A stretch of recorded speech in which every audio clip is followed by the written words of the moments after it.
नमस्कार। आज हम दिल्ली एक्साइज पॉलिसी मामले पर चर्चा करेंगे, जहां अरविंद केजरीवाल ने अदालत की कार्यवाही का बॉयकॉट किया है। यह कार्यवाही माननीय जस्टिस स्वर्णा कंटा शर्मा के समक्ष चल रही थी। इस प्रस्तुति में हम लीगल फ्रेमवर्क, रिक्यूजल और बॉयकॉट के प्रभावों का विश्लेषण करेंगे। वर्ष 2021 में दिल्ली सरकार द्वारा नई एक्साइज पॉलिसी लागू की गई। इसका उद्देश्य था लिक्विड ट्रेड का प्राइवेटाइजेशन एंड ट्रांसपेरेंसी बढ़ाना और सरकारी रेवेन्यू में वृद्धि करना। सरकार ने रिटेल बिक्री से खुद को अलग किया और निजी कंपनियों को लाइसेंस दिए। आकाश लेकिन गंभीर आरोपों के चलते 2022 में इस नीति को वापस ले लिया गया।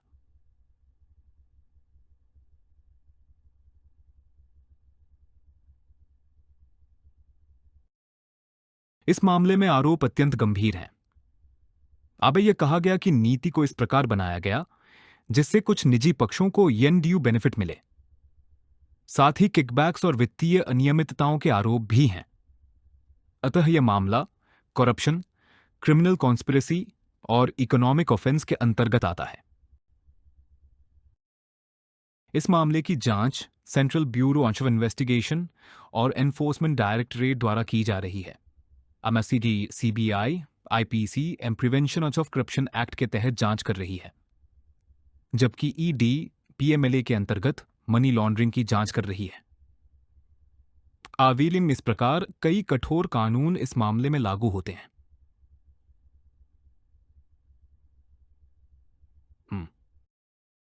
ट्रायल कोर्ट ने साक्ष्यों की कमी के आधार पर आरोपियों को डिस्चार्ज कर दिया, लेकिन इस आदेश को दिल्ली हाई कोर्ट में चुनौती दी गई है।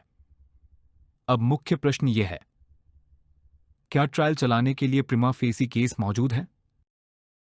अरविंद केजरीवाल द्वारा रिकुसल एप्लीकेशन दायर की गई, जिसमें न्यायाधीश पर बायस का संदेह व्यक्त किया गया, किंतु माननीय न्यायालय ने इस आवेदन को रिजेक्ट कर दिया, यह कहते हुए कि आरोप सिर्फ कंजेक्चर पर आधारित है। कानून में यह स्थापित है कि रिक्यूजल कोई अधिकार नहीं है, यह नेचुरल जस्टिस के सिद्धांतों पर आधारित है। लेकिन बायस का संदेह रियल और रीजनेबल होना चाहिए, सिर्फ कल्पना या आशंका पर्याप्त नहीं है। अंतिम निर्णय न्यायाधीश के विवेक पर निर्भर करता है। इसके पश्चात अदालत की कार्यवाही का बॉयकॉट किया गया, जिसे गांधीयन सत्याग्रह बताया गया, जो महात्मा गांधी से जुड़ा है। लेकिन कानून में इस प्रकार के बॉयकॉट को कोई मान्यता नहीं है। न्यायिक प्रक्रिया में पार्टिसिपेशन अनिवार्य होता है।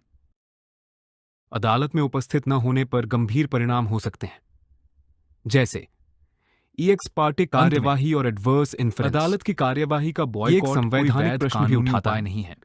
क्या व्यक्तिगत विरोध यह है कि रूल ऑफ लॉ से कानून के अनुसार उपलब्ध उपायों का कानून का उत्तर स्पष्ट है, जैसे कि सुप्रीम कोर्ट ऑफ इंडिया का दरवाजा अदालत में उपस्थित न होने पर गंभीर परिणाम यह मामला भविष्य में न्यायिक प्रक्रिया और लिटिगेंट कंडक्ट को प्रभावित कर सकता है। पार्टी कार्यवाही और एडवर्स इन्फ्लुएंस। धन्यवाद।